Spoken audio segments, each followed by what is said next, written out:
Mad square. ఈ cinema తీయడానికి ఒక్క రీజన్ అయినా చెప్తే. చాలా రోజుల తర్వాత టైటిల్కి తగ్గ సినిమా వచ్చిందబ్బా. కామెడీ మూవీనే, కాకపోతే నో కామెడీ. ఒకవేళ మీరు కాదు అన్నారనుకోండి, సిబిఐ వాళ్ళకి చెప్పాల్సిందే. వాళ్ళైనా ఇన్వెస్టిగేట్ చేసి చెప్తారు ఎక్కడ నవ్వాలి అని. డైరెక్టర్ కొంచెం మేడము ఇష్టం వచ్చినట్టు తీసినాడు. నాకైతే ఏం పెద్దగా నచ్చలేదబ్బా. ఏదో ఫోర్స్ చేసి నవ్వించడానికి ట్రై చేశారు. మ్యాడ్ 1తో అసలు పోలికే లేదు.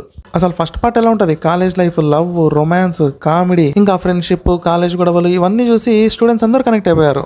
మరి మ్యాడ్ 2 ఏమో బొక్కలా ఉంది. సునీల్ క్యారెక్టర్ ఒక్కటే బాగా అనిపించింది. కనిపించినప్పుడు అంతా నవ్వుకోవచ్చు. ఇంకా అక్కడక్కడ అప్పుడప్పుడు 2-3 జోకులు వెళ్తాయి అంతే. అవి కూడా తుసుబొమ్మలే. ఇంకా సినిమాలో ఎక్కడా నవ్వు రాలేదు. దీనికన్నా రాబిన్ హుడ్డే కొంచెం మేలు. రీజనబుల్ కామెడీ ఉంటుంది. ఇంకో పెద్ద మైనస్ పాయింట్ ఏంటంటే ఒక యూస్లెస్ క్యారెక్టర్ ని యాడ్ చేసినారు వీళ్ళ గ్రూప్ లో. వాడు ఎందుకున్నాడో ఏమో మరి. ఆటలో కరేపాకే. నాకు తెలిసి మూవీ మేకర్స్ వల్ల రిలేటివ్స్ అబ్బాయో ఏమో మరి. నాకు చాలా రేర్ అనిపిస్తుంది అబ్బా క్రింజ్ అని. ఈ సినిమాతో కళ్యాణ్ శంకర్ నా విష్ ని ఫుల్ఫిల్ చేశాడు.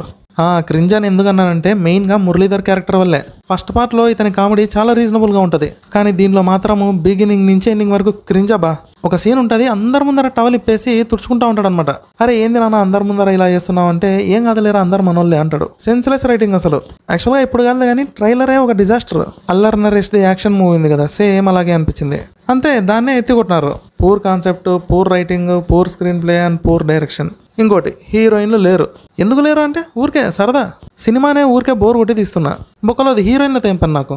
అసలు వేస్ట్ అబ్బా పార్ట్ 2 తీయడము. అంతేనండి, సినిమాలో అయితే ఏం లేదు, నథింగ్. కానీ వాళ్ళు సక్సెస్ మీట్ ఎందుకు చేసుకున్నారో నాకైతే అర్థం కావట్లే. నాగవంశీ నెంబర్ ఉంటాయి అని అడుగుతా ఒకసారి. ఇంతేనండి, ఇంకా చెప్పుకోవడానికి బొక్కలోది ఏం కూడా లేదు. మీరు చూసింటే మీకు ఎలా అనిపించిందో కమెంట్ చేయండి.